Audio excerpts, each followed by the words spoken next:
For today, in the name of freedom, we take the battle to them.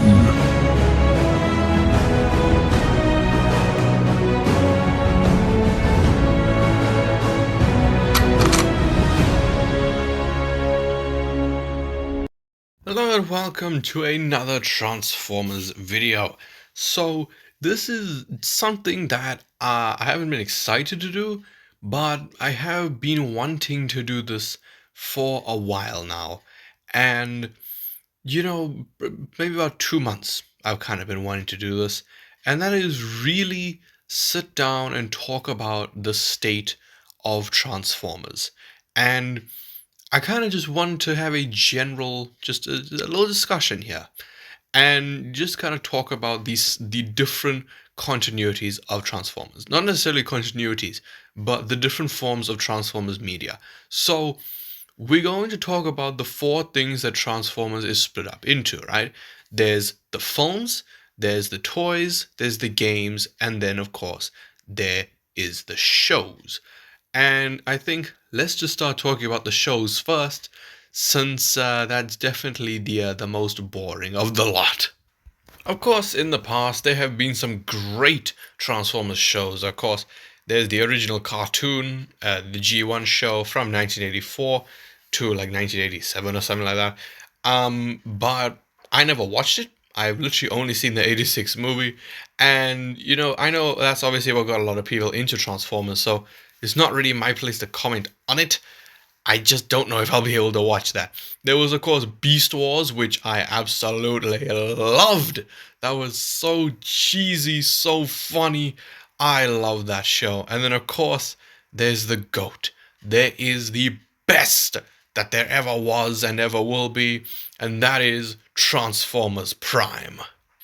And really, the only show that has come out recently for Transformers that I can name is Earthspark. And I'm gonna be honest with you, I haven't seen Earthspark, but from the people who I know who have seen it, all I've heard is meh, meh, like, which is not exactly promising, especially since that's really the only Transformers show that has come out recently. I mean, apart from that, if you want to count the War for Cybertron trilogy, but that was still like 5 years ago, and even that, I mean, if you want to include that, well, that just further emphasizes the case that the shows for Transformers just are nowhere near as good as they used to be. Because sure, TFP set a standard, but what is stopping a show from being at least half as good as Transformers Prime?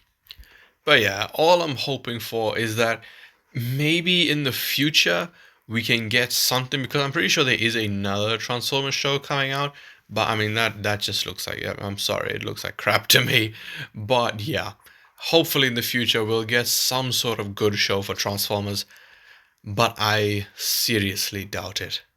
Now let's talk about the games. Now, I have only ever played one game of Transformers in my entire life, and that was Rise the Darkspark. Yes, I know, the one that everyone considers to be the worst. And, while obviously I can understand people saying it's the worst of the Transformers games, just saying that it's a terrible game, I don't really agree with that. I mean, I never finished the game, obviously. I say obviously. You wouldn't have known that.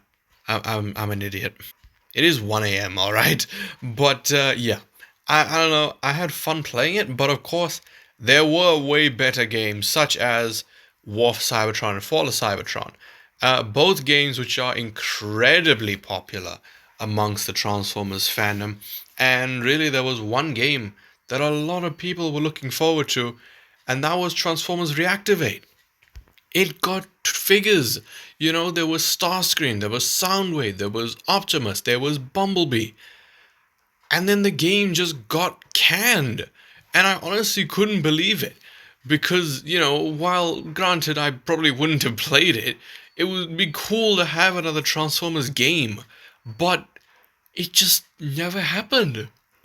And I could very well just be like completely oblivious to what's happening, but I would love to know the real full story as to why this game just got destroyed, why it got canned, because I remember people talking about this thing for a long time, you know. It was a while ago that people started talking about Reactivate. And yeah, I mean, I don't know what happened to it, but again, even the game side of Transformers has just completely fallen off. So I don't know, maybe like in the future at some point, maybe like 10 years down the line, we will maybe get some sort of version of what Reactivate would have been. But in the end, we just want a good game. You know, we don't need everything to be perfect. We don't need it to be as great as, you know, War or Fall, but it just needs to be a fun game. That's really all that matters. And now let's talk about the two things which I have been dying to speak about the most. Starting off with the films. Of course, the Transformers movies have always been rather controversial, you know, mainly the Bayverse, right? Because Transformers 1 to 3, I think most people will look at them and go, oh yeah, these movies are so much fun. Even Revenge of the Fallen, which I will never understand. But yeah, I, of course, love the first Transformers movie. I love Dark of the Moon, and against other people's opinions, I love Age of Extinction. However, Revenge of the Fallen and The Last Night, I mean, Revenge of the Fallen is easily my least favorite, but you know, those movies are still fun to watch for the action. Then you get to Bumblebee, and that movie was great, even though, granted, it was just a generic alien movie. You know, not like Alien, but like a friendly alien. It's the same story, you know, of course. And then Rise of the Beast was just way too ambitious. So the kind of new era of Transformers movies, I think, is definitely from Rise of the Beast onwards. And Rise of the Beasts, you can tell they didn't know what the hell they were doing because there were so many storylines, sorry, there were just so many characters in this movie, and they didn't know what to do with them because they really tried doing way too much in what really should have been like a 2 or 3 film arc here, because they introduced the Maximals, they introduced Unicron, they introduced the Terracons, they introduced the new Autobots. You know, it was ridiculous. They put way too much into this one movie, which ultimately just felt empty because it felt like they were trying to have a good human story. Well, no, not necessarily human, but a good story, and that's of course from Bumblebee. But they were also trying to blend in the action from the Bayverse, which it was nowhere near as good as the Bayverse in terms of action, and it was nowhere near as good as Bumblebee as far as the writing goes. So, really, with Rise of the Beast, you just kind of end up with a mishmash, like a Frankenstein project of Transformers, like aspects from the Transformers movies, and it just doesn't really blend well together. I know I'm sounding like I'm just hating on Rise of the Beast. I'm not, okay?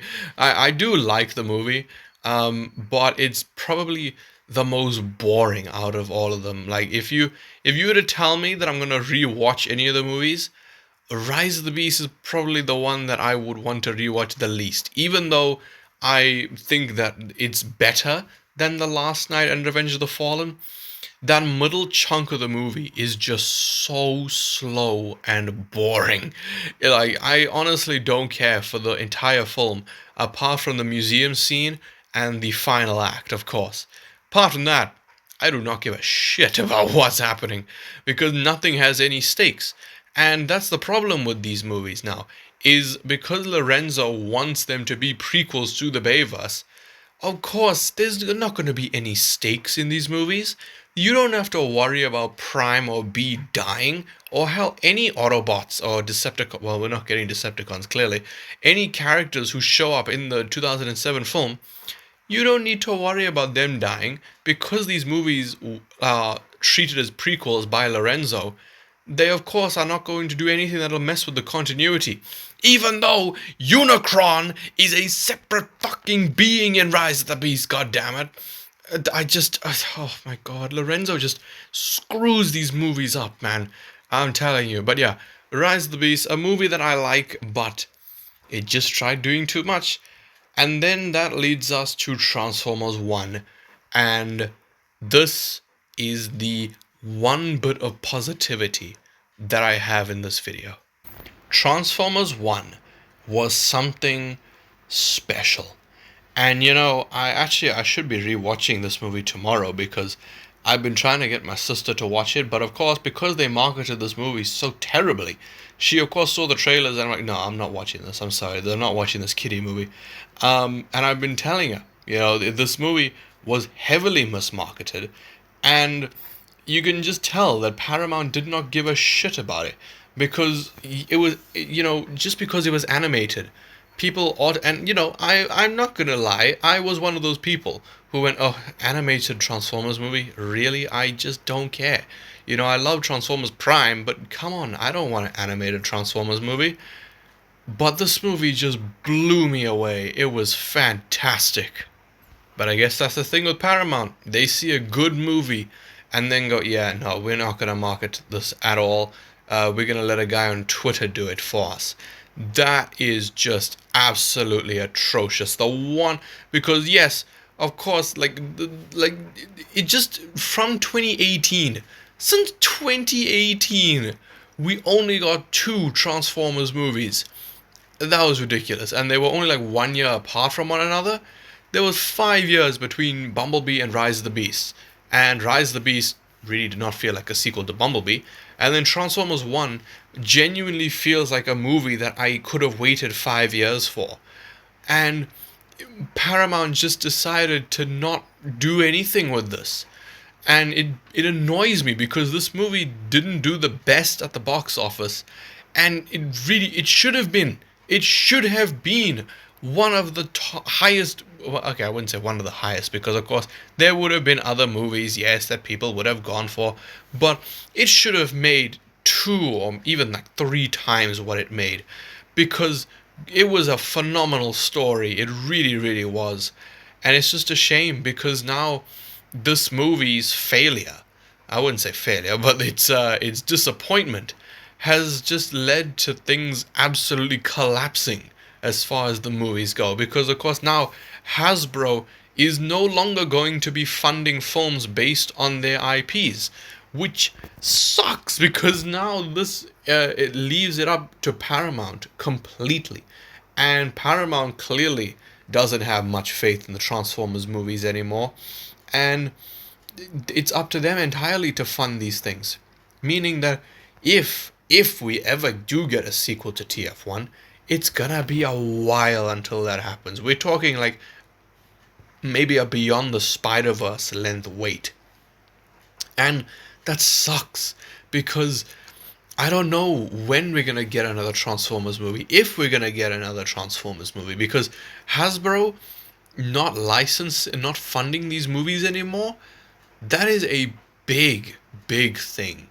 And it really does suck because the Transformers movies, whether you like them or not, they were entertaining. They entertained a lot of people. And that's the sad part, I guess. It's just that people nowadays, they don't care about being entertained. You just go, oh my god, the story was terrible. Oh, why? It was just explosions everywhere. Everyone just decides to be some sort of like thing up their arse critic. But that's not what the Michael Bay films used to be. They just used to be big action spectacles. And then, TF1, of course, fantastic story. And now we're not going to get either of them. So, I don't know. I really don't know what's going to happen with this whole Hasbro thing. Whether Paramount will actually think that it's viable to make another Transformers movie. Whether it be live action or animated. But, yeah. I'm going to be honest with you.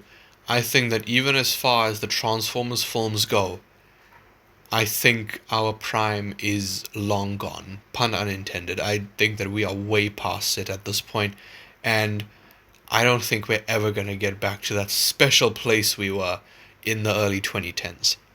And now that brings me to arguably the biggest moneymaker that Transformers has ever had, and that is the toys.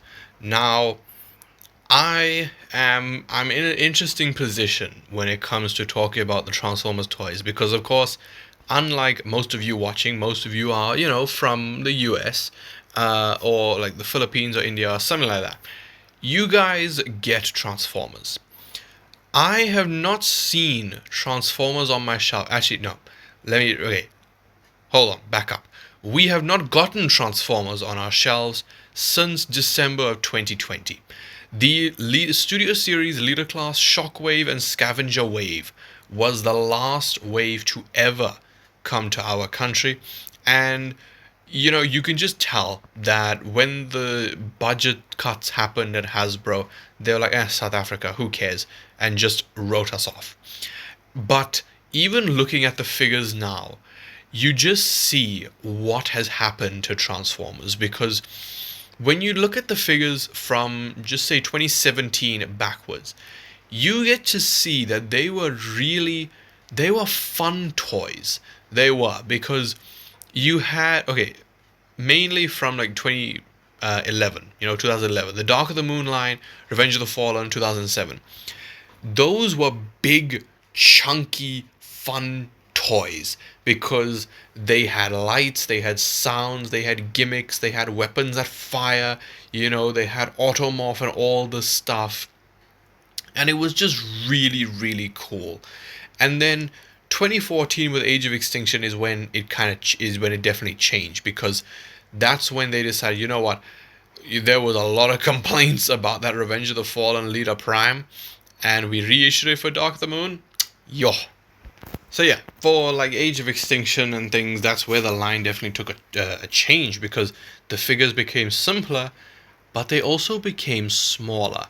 And I think that the class size that deserves this recognition, that deserves a discussion, is Leader Class. Because Leader Class back in the day, in '07, Revenge of the Fallen, Dark of the Moon, they were big toys that, yes, were complicated, but as I described, they had lights, sounds, gimmicks, flip out weapons, and all this cool, awesome stuff.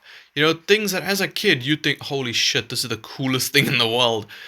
But then with Age of Extinction, they kind of just stopped that, and the lights and sounds kind of went to just the simple kiddie toys. And then the last night, yes, the line was still fairly simple, but you had some really decent figures there.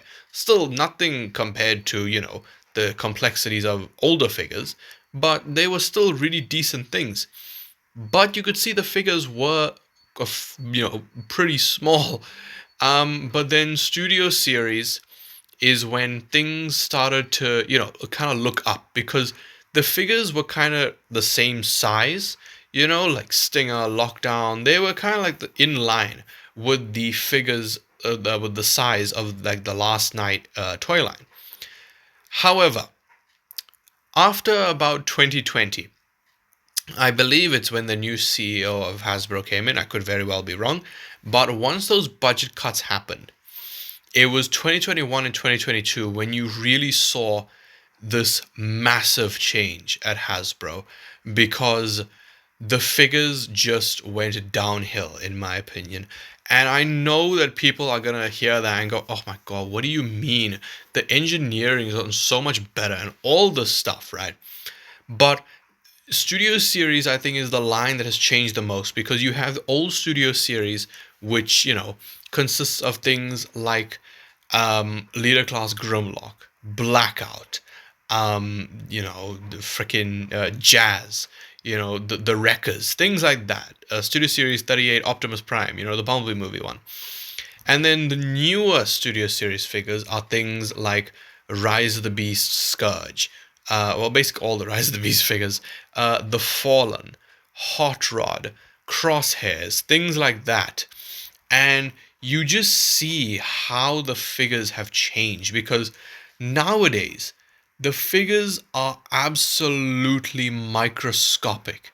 I mean, my Bumblebee is, I believe it's SS100.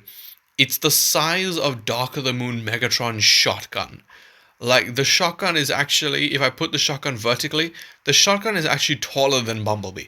It is ridiculous how small these figures have gotten, but also that their prices have remained the same, if not, they've increased. So you're paying more for less. I don't understand that.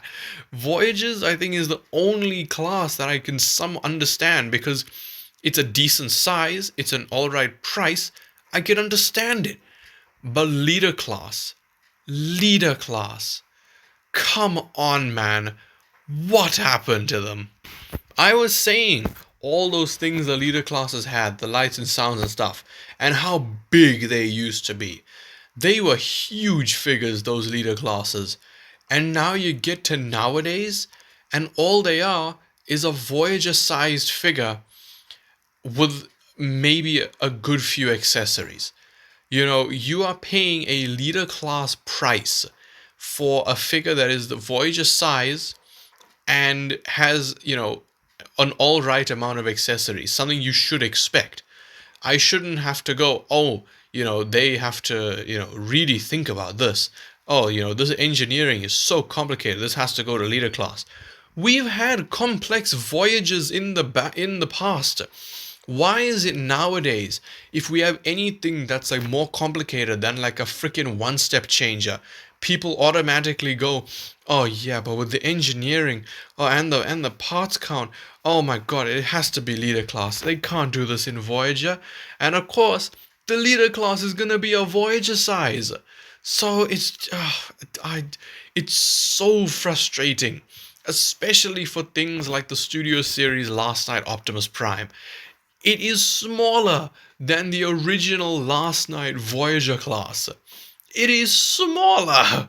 And I understand that the engineering, the thing is, it's not like they're making like a Unique Toys level figure here. They are making a decent, like an alright figure. Why do we have to pay more just so that they can accomplish a transformation that is more complicated than like a core class? It is shocking what has happened to leader classes over the years. They have had the worst fall off of any Transformers figure in history. And there were some really good leader classes in the Studio Series line. The two that I mentioned, of course, Grimlock and Blackout.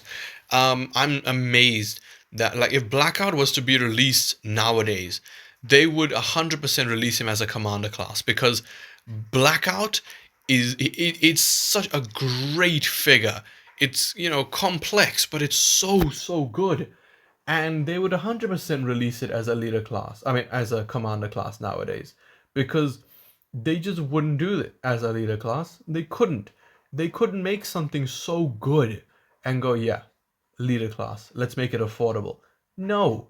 Look at the 86 Optimus. That thing is a leader class size figure, and yet it's a commander. Sure, it comes with the trailer and stuff, but still, it's unbelievable. It really, really is. So yeah, overall, I mean, Transformers figures have gotten smaller.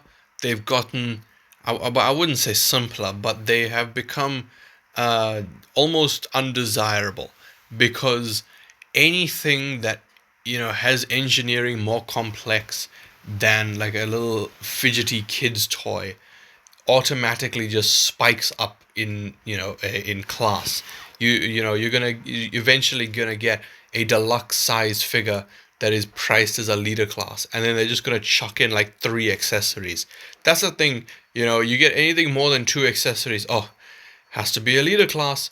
It is unbelievable. It really, really is. So yeah, I'm probably gonna be thinking of other things I could have said in this video after I've recorded it, but I had to get this out of my system because it was eating away at me for so long, just wanting to talk about everything that's happened with Transformers, how the figures have just they've gotten so expensive, and for what you pay, I don't think you get your money's worth most of the time. The films, they're just an absolute mess, especially as far as production goes. And now dealing with the whole Hasbro thing, doesn't look like we're getting any more Transformers movies, at least not for a long time.